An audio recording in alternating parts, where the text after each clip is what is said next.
Thanks, John, and it's fantastic to see these wonderful pictures by Mr. Stickman. In The White Flamingo, the narrator says that pornography and art are separated by two factors. One is colour. Pornography is often colour, art is black and white, and the other, in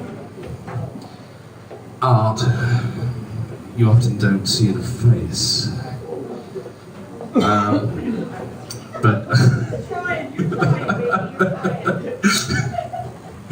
But anyway, my next guest is a good friend of mine. I go to his house. I've been to his house twice, and I always bring a bottle of wine with me, knowing that he doesn't drink wine and that I can drink it by myself. Cheers, Tom. And the last time that Mr. Tom Vater performed here was electrifying. There was static, there was chemistry, there was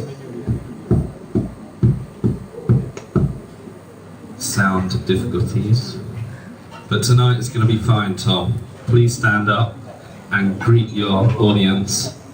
A fine writer, publisher, and a good friend, Mr. Tom Vater. Put your hands together.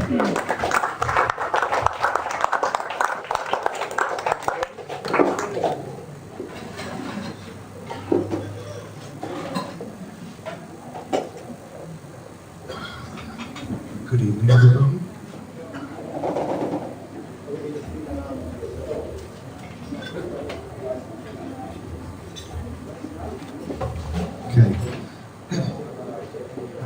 Good evening. Between 1965 and 1973, the CIA ran its biggest covert operation in Laos, which resulted in the death of several hundred thousand people. And during that time, the American Secret Service built an airport in the middle of Laos called Long Cheng. From 65 into the early 70s, that was the busiest airport on the planet, with more than 400 flights a day. And nobody knew about it. The Americans didn't know, the American people didn't know about it, Congress didn't know about it, nobody knew about it here or anywhere else. And in 1973, the Pathet Lao and the Vietnamese overran this airport and rang in the end of the war in Southeast Asia, the American War. My next novel, The Man with the Golden Mind, is out in April. It's a follow-up to the Cambodian Book of the Dead, and that's what I'd like to read from tonight.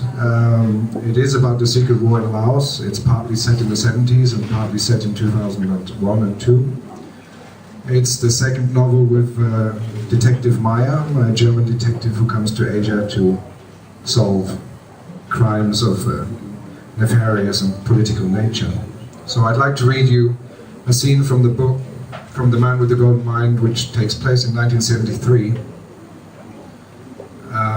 In the book, my detective comes to Laos to solve the murder of an East German cultural attaché who got killed in Vientiane in 1976.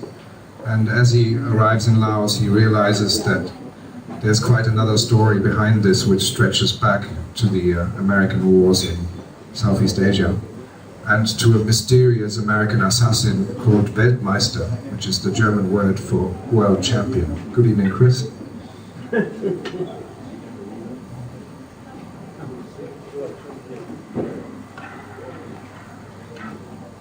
So, Laos, September 1973. Beginnings were easy. Dressed in black fatigues, his face darkened by paint, a black cotton skull cap on his head, Weltmeister slipped out of his hooch and made his way down to the runway. For a few hours each night, Long Cheng was silent before supply planes and bombers started landing and taking off at the crack of dawn. For almost 8 years, the secret US base had been a nerve center of the war in Laos.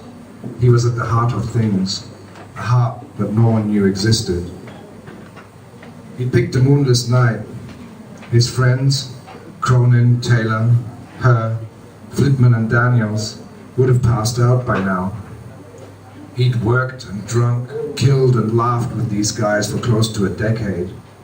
They'd shared good times and bad, both stateside and in Indochina's darkest jungles. Nothing brought men closer together than the atrocities they committed in the name of God and country. They were tight. They were fighting the good fight. And if they didn't look too closely at what they were doing, the professional justifications they were served by the handlers were sufficient to allow them to take pride in their work and to absolve them of the demons that arrived on the scene in the wake of rape and murder. Weltmeister wasn't a drinker, and he did look closely. An owl sounded into the night, and Valentina's eyes, dark almond-shaped and full of love and sorrow, washed over him briefly, piercing his heart deeper and more painfully than any bullet could. Bullets were easy. Love was a killer.